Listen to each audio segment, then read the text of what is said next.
বাংলাদেশ মুসলিম ঐক্য পরিষদ সোনারগাঁও থানার সিরাত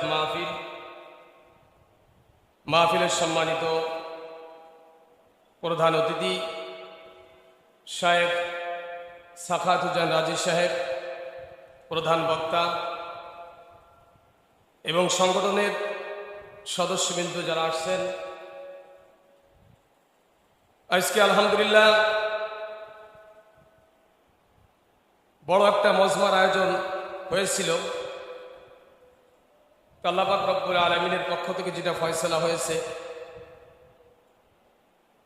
আল্লাহর ফয়সালা করে আমাদের কারো কোনো হাত নাই।